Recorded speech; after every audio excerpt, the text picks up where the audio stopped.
ठीक, देखिए हम लोग देख रहे हैं मैथमेटिकल टूल्स। इसमें हम वो सारा मैथमेटिक्स पढ़ेंगे जो आने वाले 2 सालों में हमको कहाँ मिलेगा, फिजिक्स में मिलेगा। क्योंकि कहा जाता है कि mathematics is the language of physics. ठीक है, अब जैसे मान लो कि तुमको कहीं किसी दूसरे देश में जाना है, मान लो तुमको चाइना में जाना है और कम से कम 2 साल रहना है, ठीक है, वापस आने का कोई चांस नहीं है। तो अगर आपके पास कुछ दिन का समय बचा है, मान लीजिए 1-2 महीना का समय बचा है, तो आप उस 1-2 महीने में क्या करना पसंद करेंगे? शॉपिंग करेंगे, हम वहाँ का थोड़ा बहुत लैंग्वेज सीखेंगे। मान लीजिए चावल को चाइनीज में क्या बोला जाता है, दाल को चाइनीज में क्या बोला जाता है, ये सब थोड़ा बहुत सीखोगे ना। किसी से मान लो हाल चाल पूछना है, चाहे किसी से उसका नाम पूछना है, कुछ पता होता पूछना है, तो बेसिक लैंग्वेज सीखोगे कि नहीं? अब तुम बताओ कि बिना एक लाइन चाइनीज सीखे हुए अगर तुम डायरेक्ट चाइना में जाके एंटर कर जाते हो, तो तुमको वहाँ एग्जिस्ट करने में, तुमको यहाँ रहने में बहुत ज़्यादा प्रॉब्लम होगा कि नहीं? अरे बोलो ना। आप चाइना में रहना कब इंजॉय कर पाएंगे? जब आपको वहाँ का लैंग्वेज पता होगा। तो बताइए, फिजिक्स का लैंग्वेज कौन सा है? मैथ्स होता है। हम मैथ्स के लैंग्वेज में फिजिक्स को पढ़ते हैं। तो इसीलिए ये बहुत ज़रूरी है कि हम वो सारा मैथमेटिक्स अभी देख लें जो कि हमको आने वाले कम से कम 2 सालों में फिजिक्स में मिलने वाला है। जिसमें जो सबसे पहला टॉपिक हमारा होगा वो कौन सा है? फंक्शन। बाबू अच्छा, इसमें पहले बताओ कितने लोग हिंदी मीडियम से हैं, जिन्होंने 10th क्लास तक हिंदी मीडियम से पढ़ा है? कोई नहीं है, चलो ठीक है। Function is the rule of relationship between 2 variable. ये 2 वेरिएबल्स के बीच के रिलेशनशिप का रूल होता है। ठीक है, आइए देखते हैं मन ये कहना क्या चाह रहे हैं। जैसे मान लीजिए कि लिखा हुआ है y is equal to 3x plus 4। क्या आपको इसमें 2 वेरिएबल्स नजर आ रही हैं? कौन कौन सी? x और y। बाकी ये 3 और 4 क्या है? ये तो कांस्टेंट है। 3 और 4 तो कांस्टेंट है। देखो, वेरिएबल वो होता है ना जिसकी एक से ज़्यादा वैल्यूज पॉसिबल है। बोलिए ना। तो जैसे मान लीजिए कि हमने x की जगह पे कहीं 1 रख दिया, तो y इज इक्वल टू कितना होगा? बोलो ना, 7 होगा। अगर हमने x की जगह पे 2 रख दिया तो y इज इक्वल टू कितना होगा? बोलो बाबू। तो 10 हो जाएगा। x की जगह पे अगर हमने -1 रख दिया तो y इज इक्वल टू कितना होगा? अरे बोलो, 1 हो जाएगा। क्या देख रहे हैं आप कि हम चाहें तो x को भी अपनी मर्जी के हिसाब से बदल सकते हैं। कभी हमने x की जगह 1 रखा, कभी हमने 2 रखा, कभी हमने -1 रखा ना। तो उस हिसाब से y की वैल्यू हमको डिफरेंट डिफरेंट मिल रही है। कभी हमको 7 मिल रही है, कभी 10, कभी 1। तो ऐसा क्यों हो रहा है पता है? क्योंकि x और y वेरिएबल्स हैं। बोलिए ना, वेरिएबल का 10, 20, 50, 75 कितना भी वैल्यू पॉसिबल है। क्लियर है? लेकिन बाबू 3 और 4 क्या है? कांस्टेंट है। क्यों 3 और 4 कांस्टेंट है? क्योंकि जब आपने इस x की जगह पे क्या रखा था? जब आपने इस x की जगह पे 1 रखा था तो 3 तो वैसे ही ना था। x की जगह पे 1 प्लस 4 और y की जगह पे तब हमको कितना मिल गया था? 7। आप बताइए, जब आपने x की जगह पे 2 रखा था तो 3 तो वैसे ही ना था, जा प्लस 4, और ये मिल गया था आपको कितना? 10। जब आपने x की जगह पे कितना रखा था? -1 रखा था, तो ये -1 प्लस 4 इज इक्वल टू कितना आया था? 1। आप बताइए, इन 3 इक्वेशंस में कौन कौन से जगह पे चीजें बदली हैं और कौन कौन से जगह की चीजें नहीं बदली हैं? तो बताइए, ये वाली चीज बदली है क्या? इसलिए नहीं बदली है क्योंकि ये क्या है? कांस्टेंट है। लेकिन बताओ, यहाँ वाली चीज बदल गई कि नहीं? इसलिए बदल गई कि क्योंकि यहाँ क्या है? वेरिएबल है। बात समझ रहे हैं? फिर बताइए, ये वाला चीज बदला है? नहीं बदला है, क्योंकि यहाँ पर क्या है? कांस्टेंट है। क्लियर है? चलो एक और बात बताओ, ये वाला सब बदल गया। अरे देखो ना, कहीं है, कहीं 10 है, कहीं 1 है। तो क्यों बदल रहा है? क्योंकि यहाँ पे क्या है? वेरिएबल है। तो वेरिएबल का मतलब ऐसी चीज है जिनकी वैल्यूज सिचुएशन के हिसाब से बदल सकें। और कांस्टेंट का मतलब ऐसी चीज है जिनकी वैल्यूज नहीं बदलती। ये हर जगह 3, ये हर जगह 4 था। तो क्या हमको यहाँ पर x और y के बीच का एक रिलेशन दिखाई दे रहा है? बोलो ना, एक रिलेशन दिखाई दे रहा है। हाँ, तो जिस रूल के तहत ये रिलेशन आपको दिख रहा है उसको हम लोग क्या कहते हैं? फंक्शन कहते हैं। बोलिए, हम जानते हैं कि x इज इक्वल टू 1 होगा, y इज इक्वल टू 7 होगा, तो कहीं ना कहीं किसी रूल के तहत ही ना ये आ रहा है। ऐसा थोड़ा है कि हम बोलेंगे x is equal to 1, y is equal to 75, ऐसा बोल सकते हैं? नहीं, क्योंकि तब वहाँ रूल फॉलो नहीं होता है। ठीक है बाबू? तो ऐसे तुम याद रखना कि जहाँ कहीं तुमको किसी इक्वेशन में दो गो वेरिएबल नजर आ जाए, बोल देना कि एक फंक्शन है। क्लियर? अब सुनिए, इन दोनों में से किसी एक को हम डिपेंडेंट मानते हैं तो किसी एक को इंडिपेंडेंट मानते हैं। जैसे सुनिएगा, x की जगह पे हमने कितना रखा था? 1, तो y मिला था 7, x की जगह 2 तो मिला था 10, x की जगह -1 तो y मिला था। आप बताइए, हम किसकी जगह पे चीजों को पुट कर रहे हैं? x की जगह पे। और हम अपनी मर्जी से जो मन वो पुट कर रहे हैं। जा, तो अब हमको जो मन कर रहा है वो पुट कर रहे हैं, तो कहीं ना कहीं यहाँ इंडिपेंडेंट है। इंडिपेंडेंट होने का क्या मतलब होता है? आप स्वतंत्र हैं, आपको जो मन आप वो कर सकते हैं। अब बोलिए ना। तो हमको कभी मन कर रहा है तो हम x की जगह 1 रख ले रहे हैं, कभी मन कर रहा है तो x की जगह 2 रख ले रहे हैं। इसका मतलब कहीं ना कहीं ये एक कौन सा वेरिएबल है? इंडिपेंडेंट वेरिएबल है।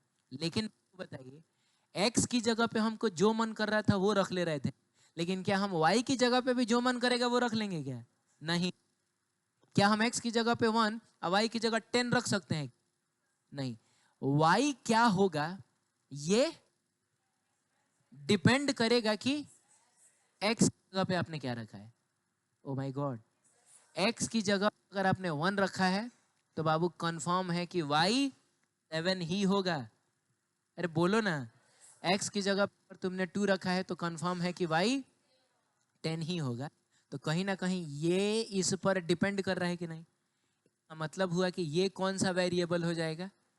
ये हो जाएगा डिपेंडेंट वेरिएबल। इंडिपेंडेंट वेरिएबल को हम लोग इनपुट भी कहते हैं और डिपेंडेंट वेरिएबल को हम लोग आउटपुट भी कहते हैं, क्योंकि हम x जगह पे ही ना चीजों को डाल रहे थे। जहां चीजों को डाला जाता है वो जगह होता है इनपुट, और जहां से हमको कुछ मिलता है वो होता है आउटपुट।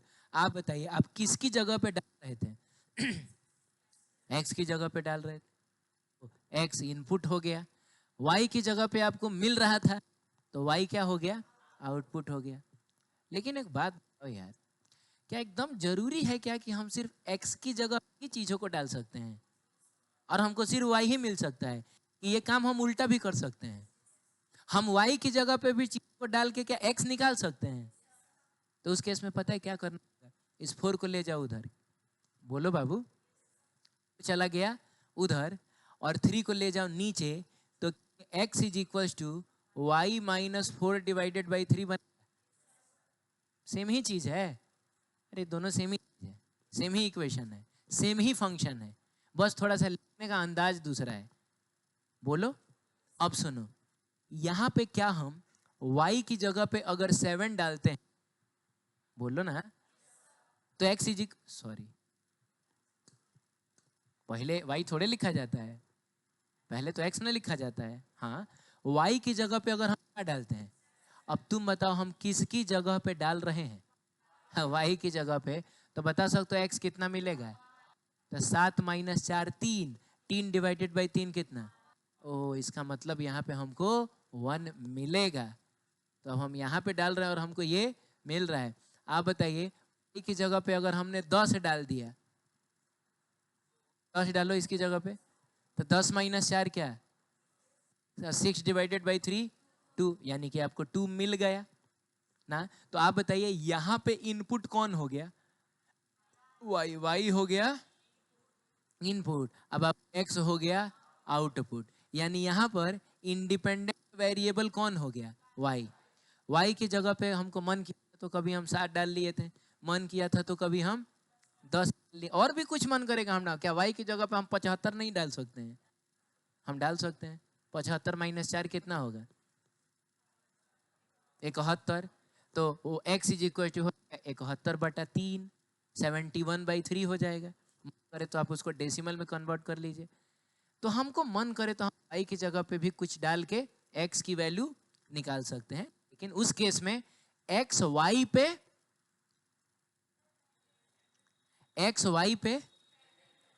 डिपेंड करेगा।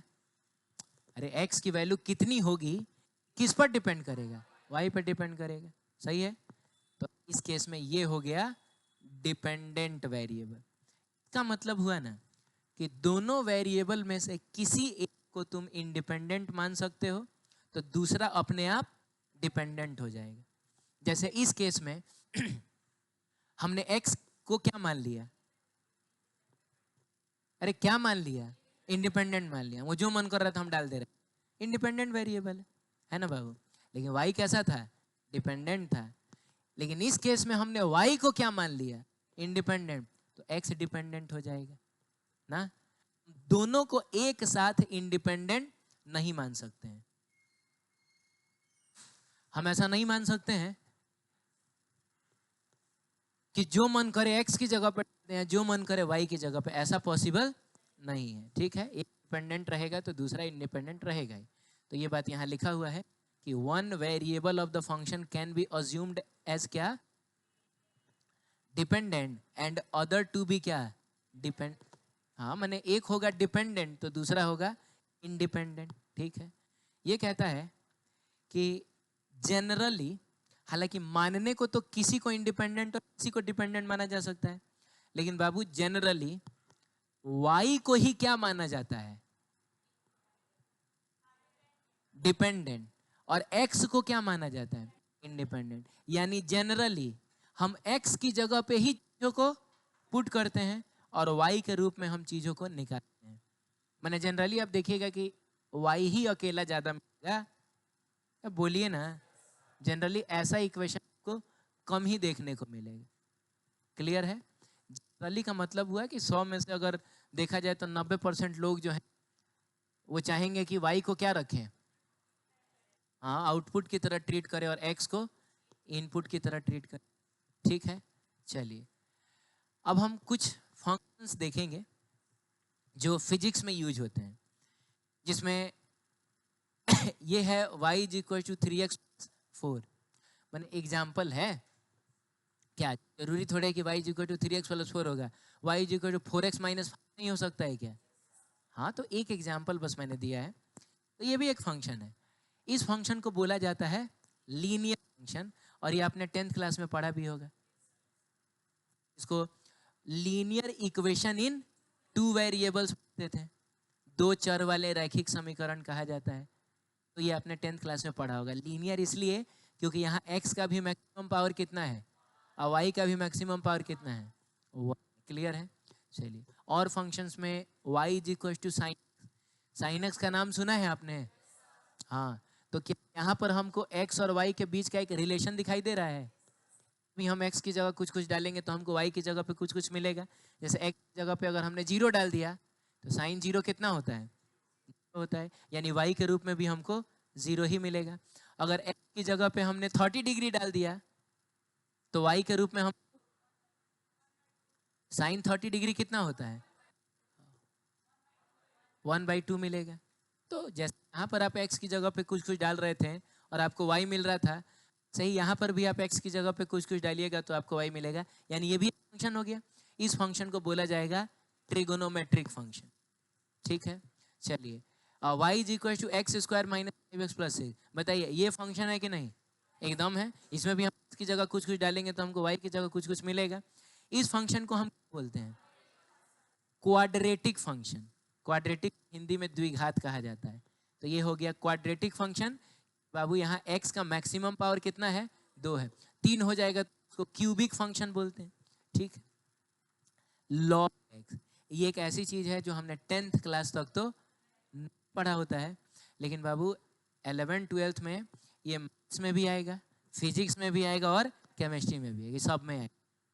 मैथ वाला आपको पढ़ाएगा मैं भी कहीं आगे चल के, केमिस्ट्री वाला नहीं पढ़े। केमिस्ट्री वाला डायरेक्ट यूज करेगा क्योंकि वो भरोसा होता है किसके? फिजिक्स वाले के, कि वो लोग तो पढ़ाया ही होगा। हम इसको पढ़ेंगे, बहुत डिटेल में पढ़ेंगे, लेकिन बस इतना याद रखिए कि ये भी एक फंक्शन है। हमको इसमें भी x और y दिख रहा है। इस फंक्शन को बोला जाता है लॉगरिदमिक फंक्शन। क्या बोलते हैं? Logarithmic function. ठीक है, क्या है आगे चल के देखेंगे। यहां पे देखिएगा a to the power x लिखा हुआ है, तो बाबू इसमें क्या अंतर है? अंतर ये है कि इसमें वेरिएबल का पावर कांस्टेंट है। जा पॉलिनोमियल फंक्शन पढ़ा है आप लोगों ने, उसमें वेरिएबल पावर कांस्टेंट होता है, एक्स क्यूब, एक्स का पावर 5, एक्स का पावर 75 है कि नहीं। लेकिन यहां पर क्या है, कांस्टेंट पावर वेरिएबल है। ये फंक्शन भी हमको फिजिक्स में देखना है, ठीक है। अब कहां देखना है, जब देखेंगे तब मैं आपको याद दिलाऊंगा। लेकिन याद रखिएगा पावर भी वेरिएबल हो सकता है बाबू। इसको बोला जाता है एक्सपोनेंशियल फंक्शन। क्या कहते हैं? एक्सपोनेंशियल फंक्शन कहते हैं। हाँ हाथ हटाइए वहां से। हाँ ठीक है, क्या बोलते हैं बोलो? Exponential function. अच्छा, आपको पता है कि पावर को एक्सपोनेंट भी कहा जाता है? पावर को हम लोग क्या कहते हैं? तो चूंकि पावर वेरिएबल हो गया ना, इसीलिए इसका नाम पड़ गया एक्सपोनेंशियल फंक्शन। ठीक है, चलिए ये भी हमको मिलेगा खूब फिजिक्स में, और हमको लग रहा है आज ही मिला था मेरे हैं। इसको बोला जाता है मॉडुलस फंक्शन। क्या बोलते हैं? और इसकी प्रॉपर्टी होती है कि इसके अंदर कुछ भी रहेगा वो हमेशा पॉजिटिव बन के ही बाहर निकलेगा। माने अगर इसके अंदर 4 है तो वो तो खैर 4 रहेगा ही, लेकिन बाबू अगर -4 है तो वो भी 4 ही बन के बाहर निकलेगा। खूब यूज होता है, कहीं भी यूज हो जाता है ये। बोलो ना, जैसे आज वेक्टर पढ़ रहे थे ना, ये हो गया था, और भी आगे चल के बहुत जगह आपको मिलेगा। क्लियर है? तो ये कुछ फंक्शंस है जो कि है मैथमेटिक्स के, लेकिन फिजिक्स में भी आपको मिलेंगे, और इन सब के बारे में हम लोग बारी बारी से देखेंगे। ठीक है, चलिए अब सुनिए, ये तो फंक्शन के एग्जाम्पल्स ना है बाबू। अरे ये सब क्या है? फंक्शन के एग्जाम्पल।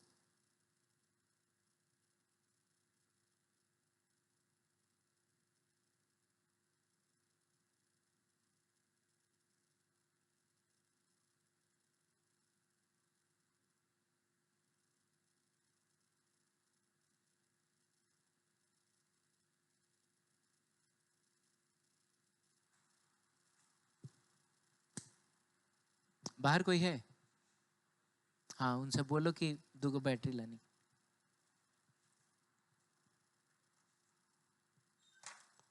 ठीक है। हाँ ये सब फंक्शन के क्या है, एग्जाम्पल्स हैं, और भी बहुत सारा होता है। सिग्नम फंक्शन होता है, ग्रेटेस्ट इंटीजर फंक्शन होता है, लेकिन वो सब हमारे फिजिक्स में यूज नहीं होता है। सवाल है कि फंक्शन को हम जनरल फॉर्म में कैसे लिख सकते हैं। तो बच्चों फंक्शन को जनरल फॉर्म में लिखा जाता है y is equals to f x. बोलो ना, जैसे जैसे मैं बता रहा हूँ, मैंने लिखा x square minus 2x plus 5। बोलो बाबू, y is equal to x square minus 2x plus 5। मैंने लिखा y is equal to 3x square plus 4x minus 9। मैंने लिखा y is equal to 10x square minus 3x plus 15। ये सब क्या है? ये सब क्वाड्रेटिक फंक्शन के एग्जाम्पल्स हैं। बोलो, ये भी क्वाड्रेटिक फंक्शन का एग्जाम्पल है, ये भी एग्जाम्पल है, ये भी एग्जाम्पल है। लेकिन क्वाड्रेटिक फंक्शन का जनरल फॉर्म क्या होता है? वो होता है y is equal to A X square plus B X plus C ना। अरे बोलो ना। हाँ, इस केस में a की वैल्यू कितनी है? 1 है। b की वैल्यू कितनी है? -2 है। c की वैल्यू कितनी है? 5 है। इस केस में a कितना है? 3 है। b कितना है? 4 है। c कितना है? यानी हम चाहें तो a, b और c की वैल्यू बदल बदल के different different quadratic functions create कर सकते हैं। लेकिन हम इसको भी इस फॉर्म में लिख सकते हैं, इसको भी इस फॉर्म में लिख सकते हैं, इसको भी इस फॉर्म में लिख सकते हैं। तो ये सब हो गया एग्जाम्पल्स, और ये हो गया जनरल फॉर्म। ठीक उसी तरीके से ये सब हो गए फंक्शन के एग्जाम्पल्स, और ये होता है जनरल फॉर्म। फंक्शन का जनरल फॉर्म होता है y बराबर एफ एक्स, और इसको पढ़ा जाता है read as y is the function of x. पढ़ो तो बाबू, क्या है ये? y is the function of x. और इसको कम दाम में आप बोल सकते हैं कि y डिपेंड्स अपॉन क्या? आप बोल सकते हैं y depends upon x, y depends upon x। Clear है? अब सुनिए, ये जो fx है ना, ये fx कुछ भी हो सकता है। ये fx 3x + 4 हो सकता है, ये fx sin x हो सकता है, ये fx log x हो सकता है। अरे बोलो ना, ये जो fx है बाबू, ये mod x हो सकता है। ये सिचुएशन पर डिपेंड करेगा। ये fx कुछ भी हो सकता है। ठीक उसी तरीके से जैसे ये a, b और c कुछ भी हो सकता है। कभी मन करे तो a की जगह पे हम 5 रख सकते हैं, b की जगह 3 रख सकते हैं। अरे बोलो ना, वैसे ही हम इस fx की जगह पे कुछ भी रख सकते हैं। अगर आपने fx की जगह पे ये रख दिया, क्या रख दिया, 3x + 4 रख दिया, तो ये बन जाएगा y = अरे यार, fx की जगह पे अगर तुम ये ले जाके रख दोगे तो ये बन जाएगा y = 3x + 4। बताइए, ये नहीं बन जाएगा? बोलो, अगर तुमने fx की जगह पे ले जाके sin x रख दिया तो क्या ये नहीं बन जाएगा? अगर fx की जगह पे तुमने log x रख दिया तो ये नहीं बन जाएगा? यानी हम उस fx की जगह पे कुछ भी रख सकते हैं। क्लियर है? अब सुनिएगा ध्यान से, हम इसके लिए भी कह सकते हैं y = fx, हम इसके लिए भी कह सकते हैं, हम इसके लिए भी कह सकते हैं, हम इसके लिए भी, हम सबके लिए कह सकते हैं। क्यों? क्योंकि यहां पर भी y x पे डिपेंड कर रहा है, जा यहां पर भी y x पे डिपेंड कर रहा है, यहां पर भी y x पे डिपेंड कर रहा है, इसमें भी, इसमें भी, इसमें भी, सब में y x पे डिपेंड कर रहा है ना। यानी हम सबके लिए कह सकते हैं y = f है। हम सबके लिए कह सकते हैं कि y = the function of x। ठीक है, चलिए अब सुनिएगा, ये एक सर्कल है। क्या है? हाँ, इसका सर्कमफेरेंस कितना होता है, इसकी परिधि कितनी होती है, आप बता सकते हैं क्या?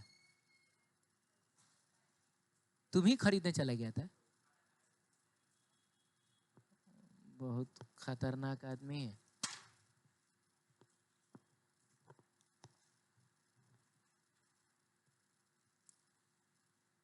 हाँ, क्या है ये? सर्कल है, सर्कल है ये, सर्कल समझते हो ना? हाँ, तो इसका मैंने पूछा कि सर्कमफेरेंस कितना, बता सकते हो? 2πr होता है। नहीं बता सकते हो, तुम नहीं बता सकते हो, हैं?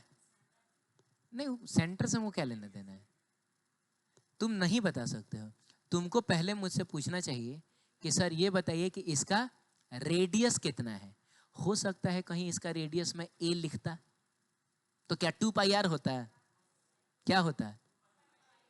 नहीं नहीं, आप सर्कमफेरेंस तब तक नहीं बता सकते हैं जब तक आपको इसका क्या ना पता रहे, रेडियस पता रहेगा तब ना 2πr करके सर्कमफेरेंस निकालोगे।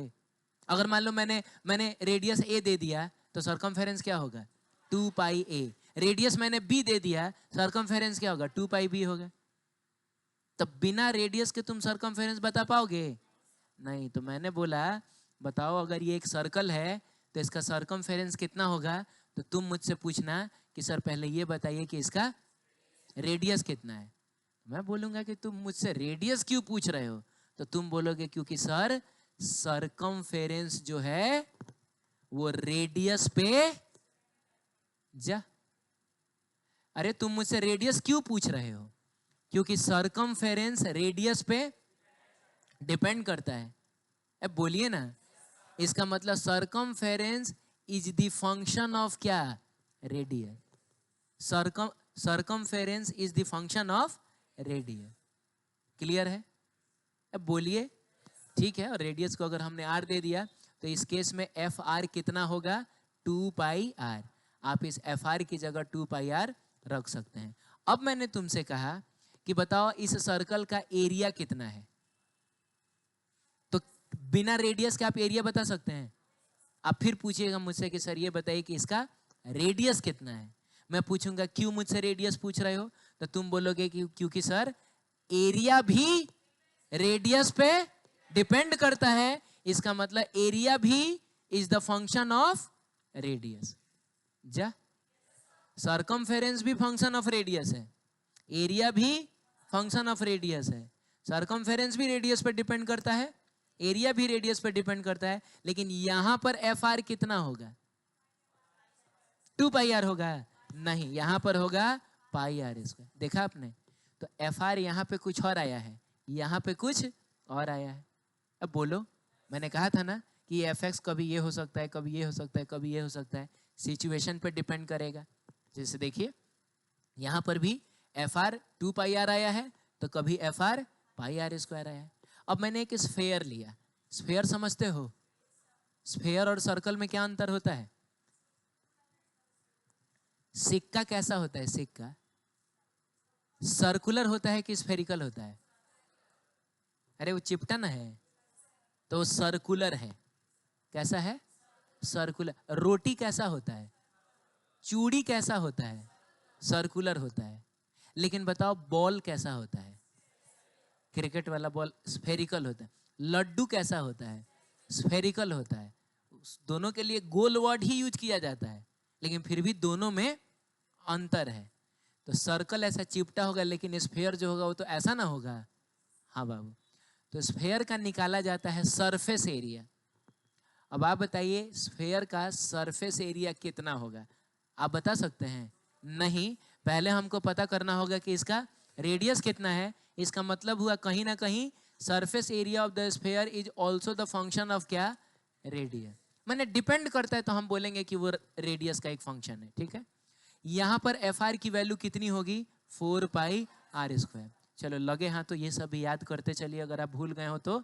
एक स्फेयर का सरफेस एरिया कितना होता है? 4 पाई आर स्क्वायर। मैंने कहा आप इसका वॉल्यूम बताइए, आप इसका वॉल्यूम बताइए। वॉल्यूम को हिंदी में आयतन बोला जाता है।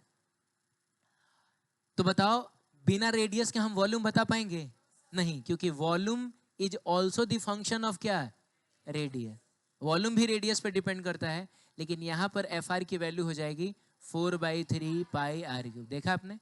तो कहीं पे एफ आर 2 पाई आर है, कहीं पे f r pi r square है, कहीं पे f r 4 pi r square है, कहीं पे f r 4/3 pi r cube है। क्लियर है? लेकिन हर केस में जो क्वांटिटी था वो आर पे डिपेंड कर रहा था, यानी हर केस में वो फंक्शन ऑफ रेडियस था। ठीक है, बोलिए। चलिए ठीक, अब सुनिएगा, ये आटा चक्की वाला मशीन देखा है आपने? वही है। तो जो फंक्शन होता है ना, उसका बिहेवियर कहीं ना कहीं इस आटा चक्की वाली मशीन की तरह ही होता है। इसमें 2 होल आपको दिख रहा है, वो कहाँ दिख रहा है? ऊपर, और एक ये दिख रहा है। तो इसमें से एक है इनपुट वाला होल, उसको हम लोग इंडिपेंडेंट होल बोलेंगे, जो मन करेगा ले जाकर डालाएंगे। वो कौन है बताइए? ऊपर वाला। अरे यही ना है, यही ना इंडिपेंडेंट होल है। मन करेगा तो इसमें कभी हम चावल डाल देंगे, मन करेगा तो कभी गेहूं डाल देंगे। ए बोलो ना, तुमको पता नहीं मसाला वसाला भी पिसा जाता है। मन करेगा धनिया डाल देंगे, मन करेगा हल्दी का टुकड़ा लाके डाल देंगे। तो ये इंडिपेंडेंट होल है, या यूं कहें कि ये क्या है? इनपुट है, और हमारे फंक्शन में ये एक्स की तरह काम करेगा। जा जा जा, जैसे y बराबर 3x + 4 था, तो हम x की जगह पे ही ना चीजों को पुट करते थे, x की जगह पे ही ना चीजों को डालते थे। यहाँ पर हम यहाँ डाल रहे हैं, इसका मतलब कहीं ना कहीं ये x की जगह x की तरह है। इसी को बोला जाएगा, माने ये fx होगा। ये क्या है? fx है। और इधर से आपको मिलता है, इधर से हमको आउटपुट मिलता है, और इसको बोला जाएगा डिपेंडेंट वेरिएबल। क्यों डिपेंडेंट बोलेंगे? क्योंकि इधर से क्या निकलेगा ये डिपेंड करेगा कि आपने इधर क्या डाला है। बोलिए ना, जैसे अगर आपने चावल डाला है तो इधर से चावल का आटा निकलेगा, गेहूं डाला है तो गेहूं का आटा निकलेगा, धनिया डाला है तो धनिया पाउडर निकलेगा। बोलो, मिर्चा डाला है मिर्चा पाउडर निकलेगा। अगर तुमने भुजा हुआ चना डाला है तो सत्तू निकलेगा, कच्चा चना डाला है तो बेसन निकलेगा। देख रहे हो, होम साइंस का भी तैयारी होता है इधर। बोलो बाबू। तो कहने का मतलब है कि इधर से क्या निकलेगा वो डिपेंड करता है कि आपने इधर क्या डाला है। क्या? जैसे मान लो कि किसी दिन तुम क्लास में आए और मैंने पढ़ाना लिखाना छोड़ के आटा चक्की का मशीन लगा लिया है अगर, और यहाँ अभी एक मशीन पड़ा हुआ है, और मैंने तुमसे पूछा कि बताओ अभी मैं ये स्विच दबाऊंगा, ये चलने लगेगा तो इधर से क्या निकलेगा, तो तुम अपने से कुछ भी बता दोगे क्या? नहीं, तुम आके ऊपर से झांक के देखोगे कि मैंने क्या डाला है। बोलो, अगर मैंने गेहूं डाला है तो बताओगे कि इधर से आटा निकलेगा। इसका मतलब ये इस पर डिपेंड करेगा, यानी ये हमारे वाई की तरह है। अरे बोलो भाई।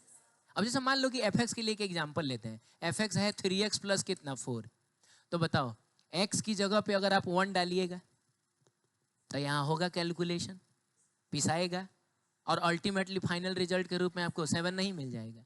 तो ये आटा चक्की के मशीन की तरह होता है। अब सुनिएगा, ये इंडिपेंडेंट होल है, हम यहाँ जो मन करे डाल सकते हैं, लेकिन जो मन करे का मतलब क्या हम कुछ भी डालेंगे, कुछ भी डाल देंगे। जैसे मान लो कि हमारा घर बन रहा है, बालू घट गया है लेकिन पत्थर है, तो क्या एक बोरा पत्थर ले जाके दे आएंगे कि इधर से पीस के बालू बना दो? अरे हो सकता है। चाहे मान लो कभी हमको तुमको जूस पिलाने का मन करे, तो क्या एक बोरा संतरा दे के आऊंगा कि थोड़ा सा पेड़ के इधर से जूस निकाल दो? नहीं है।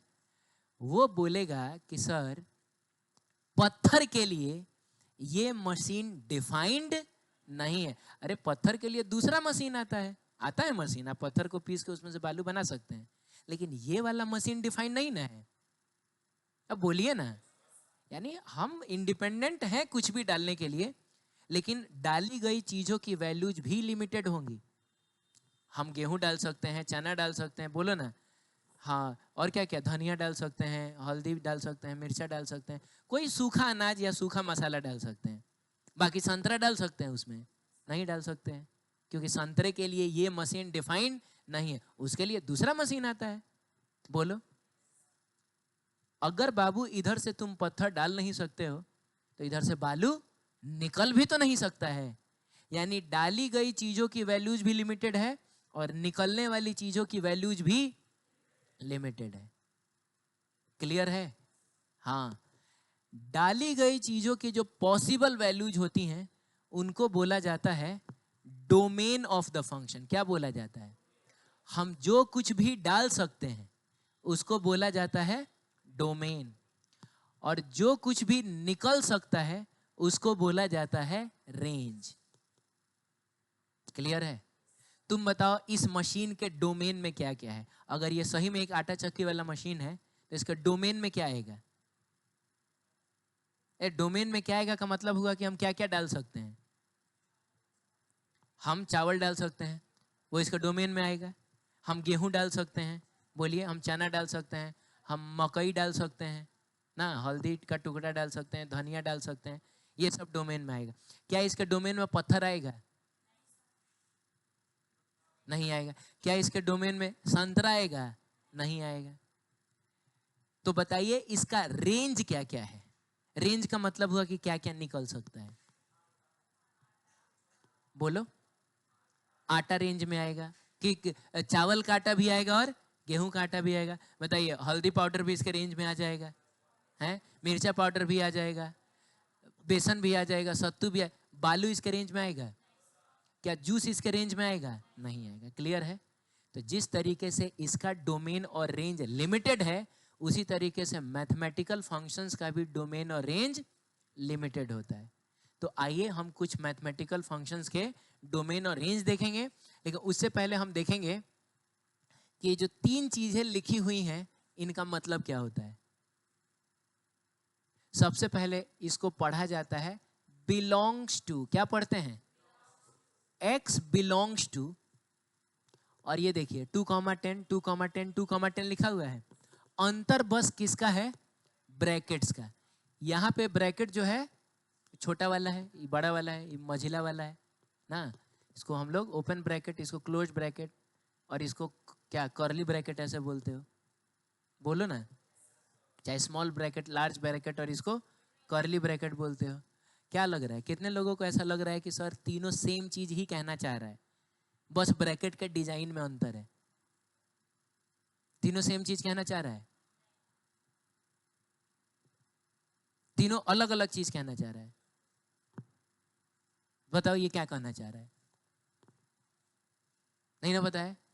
अरे तो नहीं पता है तो बोलो कि सर हमको तो यही लग रहा है कि तीनों सेम चीज कह रहा है, बस डिजाइन का अंतर है। तुम लोग घबराते हो क्या गलत हो जाने से? जाना है? अभी है टाइम, बहुत टाइम है, 15 मिनट से ज़्यादा है। वो घड़ी 7-8 मिनट लेट चलता है। नहीं लेट नहीं ना, उसको क्या बोला जाएगा, फास्ट चलता है। फास्ट का मतलब पहले ना बोला जाएगा, जो भी बोला जाएगा, ठीक है तुम समझ रही हो। मैं कह रहा हूं कि बाबू आपको गलती होने से डर लगता है क्या? तो काहे नहीं हाथ उठा रहे हो? कितने लोगों को लग रहा है कि तीनों सेम बात कहना चाह रहा है? हाथ उठा। हाँ इसको लग रहा है, और किसी को लग रहा है? तो बाबू तीनों सेम बात नहीं कहना चाह रहा है। आइए समझते हैं कि ये क्या कहना चाह रहा है। ये कहना चाह रहा है एक्स बिलोंग्स, एक्स बिलोंग करेगा in between 2 and 10। X belong करेगा 2 और 10 के बीच में। क्लियर है? तुम एक बात बताओ, मैंने अगर कहा कि इस उंगली और इस उंगली के बीच में जो उंगलियां हैं उनको काट दो या मोड़ दो, काट क्या दो, मोड़ दो, तो कितनी उंगलियों को तुम मोड़ोगे? 5 को मोड़ दोगे? नहीं, इसके और इसके बीच में बोला गया का मतलब हुआ इसको और इसको कंसीडर, तो मैं इन्हीं 3 उंगलियों को ना मोड़ूंगा। बात समझ में आई? इसका मतलब हुआ कि x जो होगा वो 2 और 10 के बीच में का मतलब हुआ कि x जो होगा वो 10 से छोटा होगा, 2 से बड़ा होगा, लेकिन 2 और 10 नहीं होगा। बोलो ना, 2 और 10 के बीच में का क्या मतलब हुआ? 2 से बड़ा होना चाहिए और 10 से छोटा होना चाहिए। x 5 हो सकता है, हो सकता है 2 और 10 के बीच में आता है। 8 हो सकता है, हो सकता है। 9.9 हो सकता है, 10 हो सकता है ना, 10 नहीं होगा। 10 और 2 के बीच में ना हमको लेना है। हाँ 1 हो सकता है, नहीं नहीं, 2 और 10 के बीच में 1 कहां से आया, है कि नहीं? समझ गए? इसका मतलब होता है बच्चों x बिलोंग्स फ्रॉम 2 to 10। अब समझना, मैंने कहा यहां से लेकर यहां तक, from this finger to this finger, जितनी भी उंगलियां हैं उनको मोड़ दो। कितनों को मोड़ोगे? अब 5 को मोड़ दिया जाएगा। इसका मतलब हुआ कि बीच वाला तो सब होगा ही, साथ में हम इसको और इसको भी कंसीडर करेंगे। मतलब हुआ कि x जो है वो 2 से बड़ा तो होगा ही, 10 से छोटा तो होगा ही, लेकिन साथ में हम 2 और 10 को भी कंसीडर करेंगे। बोलिए, ऐसा हो जाएगा। ठीक है, तो एक बहुत ही बारीक अंतर है। अंतर यह है कि यहां पर 2 और 10 को छोड़ के बाकी उनके बीच में है उसको लेना है, लेकिन यहाँ पे हम लोग 2 और 10 को भी कंसीडर कर सकते हैं। कोई इसका मतलब बताएगा क्या? इसका मतलब हुआ x या तो 2 होगा ना तो बस 2 और 10 के अलावा और कोई नहीं। इसका मतलब हुआ कि मैंने कहा इस उंगली और इस उंगली को मोड़ दो, तो बस यही दोनों ना मोड़ा जाएगा। नहीं समझ में आया? ऐसा हो जाए। ठीक है, हम डोमेन और range of some mathematical functions देखेंगे, जिसमें सबसे पहला है y = mod x। फंक्शन है और जो कुछ भी हम डाल सकते हैं वो सब किस में आएगा? और जो कुछ भी हमको मिलेगा वो सब किस में आएगा? यानी x की वैल्यू को हम डोमेन बोलेंगे और y की वैल्यू को हम रेंज बोलेंगे। हम ना 3 चीज चेक करेंगे कि x पॉजिटिव हो सकता है कि नहीं, नेगेटिव हो सकता है कि नहीं, और 0 हो सकता है कि नहीं। अच्छा, 0 पॉजिटिव है कि नेगेटिव है? 0 क्या है? कुछ नहीं है। सही बात है। दुनिया में 3 तरीके के नंबर्स होते हैं, पॉजिटिव नंबर्स, नेगेटिव नंबर्स और 0। 0 अपने आप में अकेला है, उसको ना ही हम पॉजिटिव की तरह ट्रीट करते हैं और ना ही नेगेटिव की तरह ट्रीट करते हैं। ठीक है, तो हम 3 ही चीज चेक करेंगे कि पॉजिटिव होगा कि नहीं, नेगेटिव होगा कि नहीं, और 0 होगा कि नहीं। आप बताइए, क्या x की जगह पे हम लोग कोई पॉजिटिव नंबर रख सकते हैं? क्या हम मॉड के अंदर +4 रख सकते हैं? एकदम रख सकते हैं। इसका आंसर कितना आता है? 4 आता है। क्या हम x की जगह पे कोई नेगेटिव नंबर रख सकते हैं? एकदम रख सकते हैं। इसका भी आंसर कितना आएगा? 4 ही आएगा। मैंने x की जगह पे हम रख तो सकते हैं ना, ठीक है। लेकिन बाबू आप बताइए क्या हम x की जगह पे 0 रख सकते हैं? हाँ बाबू, मॉड ऑफ 0 0 होता है, रख सकते हो जा। यानी x की जगह पे हम नेगेटिव नंबर्स भी रख सकते हैं, 0 भी रख सकते हैं एंड पॉजिटिव नंबर्स भी रख सकते हैं। का मतलब हुआ x belongs to all real number. अरे रियल नंबर्स में सब ना आ गया, तो शॉर्टकट में ऐसे लिख सकते हो। अच्छा है मन करे तो ऐसे भी लिख सकते हो, x belongs to minus infinite से लेके प्लस इनफाइनाइट। माइनस इनफाइनाइट से लेके प्लस इनफाइनाइट में सब नहीं आ जाएगा, नेगेटिव नंबर भी आ जाएगा, 0 भी आ जाएगा और पॉजिटिव नंबर भी आ जाएगा। क्लियर है? चलिए ठीक है, आप बताइए y के रूप में हमको क्या क्या मिल सकता है?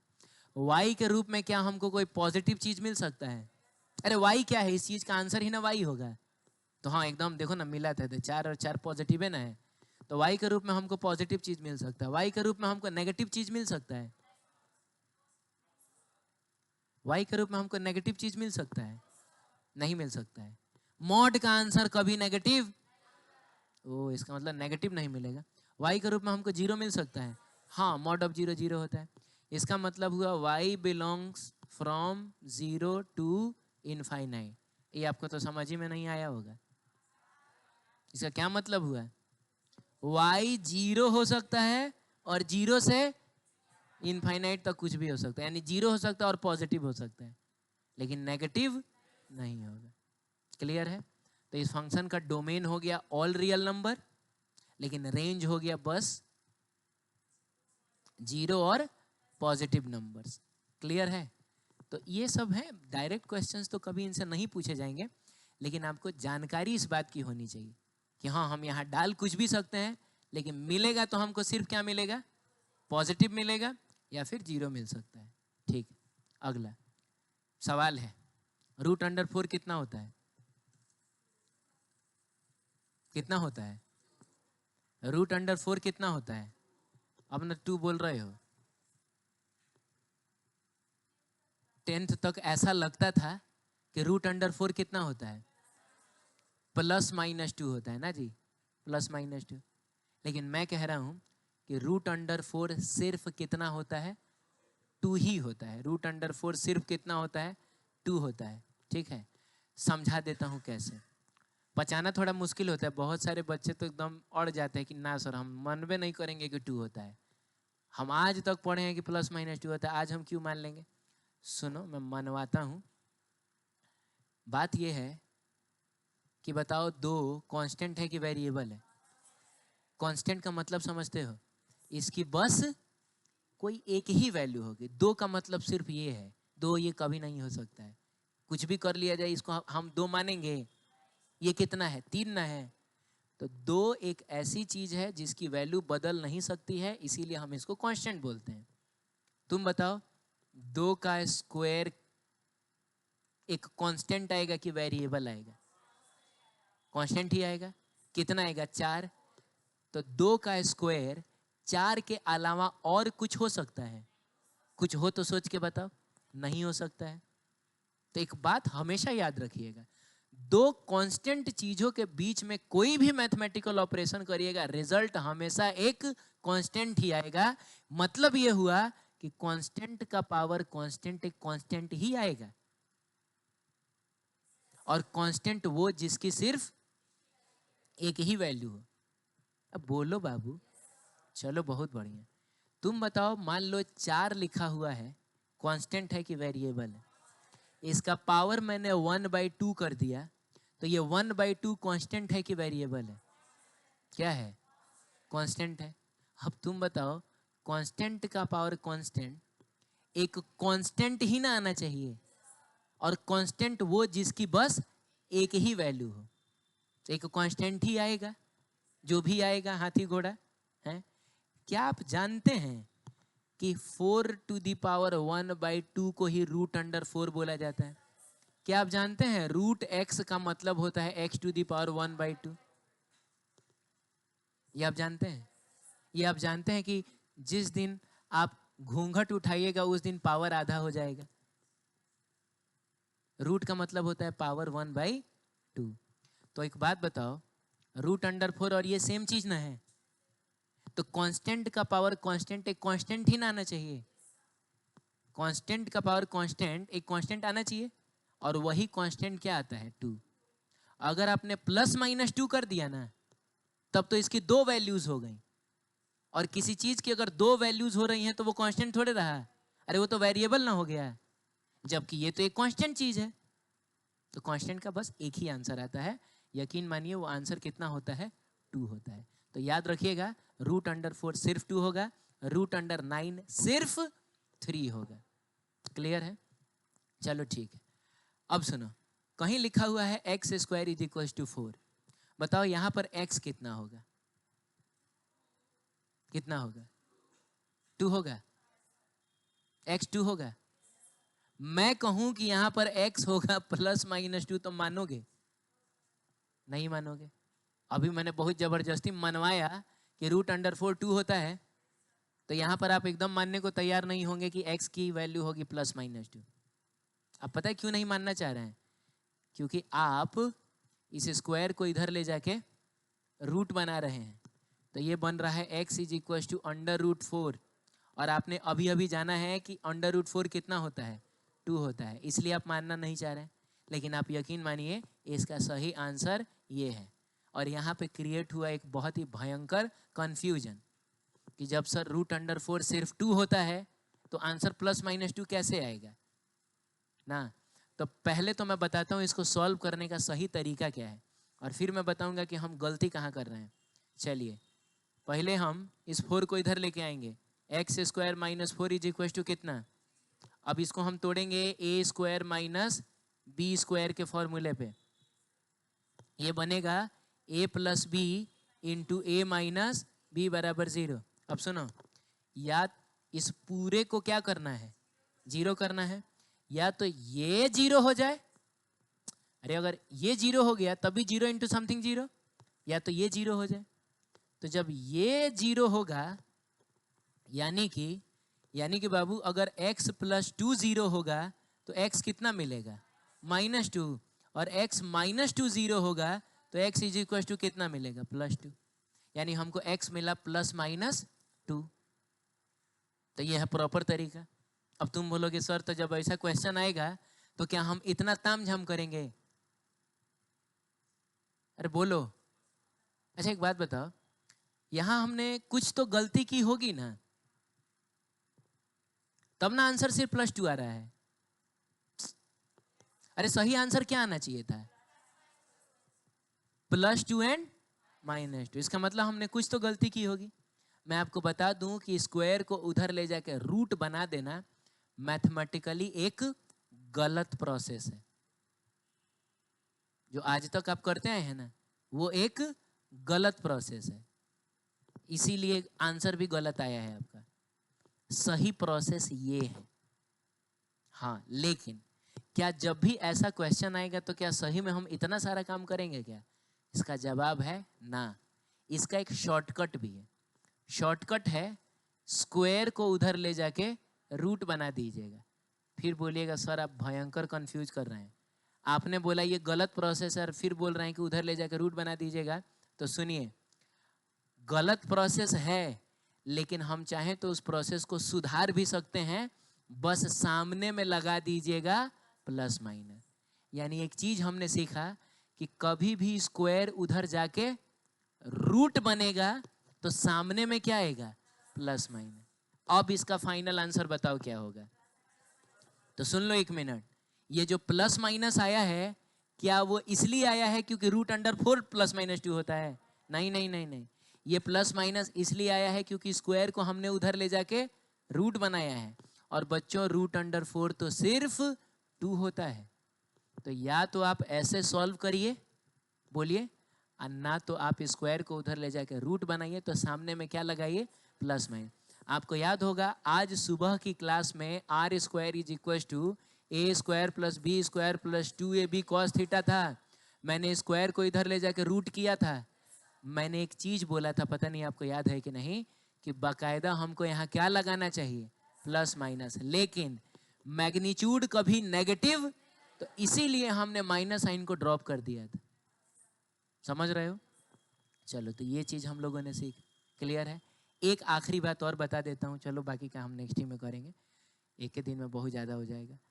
एक आखिरी चीज मैं बता देता हूँ, यहाँ रूट अंडर 4 कितना है, सिर्फ एक ही वैल्यू आई है ना, इसलिए क्योंकि ये एक कांस्टेंट चीज है और कांस्टेंट का सिर्फ एक ही आंसर आता है। लेकिन यहां पर तुमसे क्या पूछा जा रहा है, यहां पूछा जा रहा है कि किस चीज का स्क्वायर 4 होता है। तो किसका किसका स्क्वायर 4 होता है, 2 का स्क्वायर भी 4 होता है और -2 का स्क्वायर भी 4 होता है। अब बोलो भाई, इसीलिए आंसर 2 भी आया है और -2 भी आया। तो यहाँ 2 गो आंसर इसलिए आया है ना, क्योंकि यहाँ पे तुमसे x की वैल्यू पूछी गई थी और x कोई कांस्टेंट चीज नहीं है, x एक वेरिएबल चीज है और वेरिएबल का 2 क्या 10 को वैल्यू आ सकता है। तो यहाँ कांस्टेंट का वैल्यू निकालना था, तो वो कोई एक ही होगा जो कि कितना होगा 2 होगा। लेकिन यहाँ हमको वेरिएबल का वैल्यू निकालना था और वेरिएबल तो कितना भी हो सकता है, इसीलिए हमको 2 मिला है। क्लियर है, ठीक है। ये भी देख ले, क्या लेट हो रहा है ना, किसी का कहीं क्लास भी रहता है। अच्छा कोई बात नहीं है, हम लोग एक दिन और लग जाएगा इसको खत्म करने में।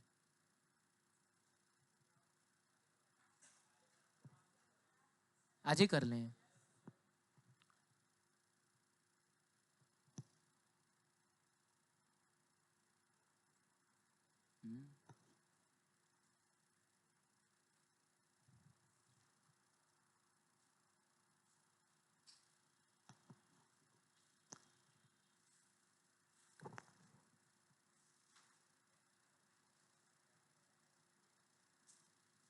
ना रहने दो हमको।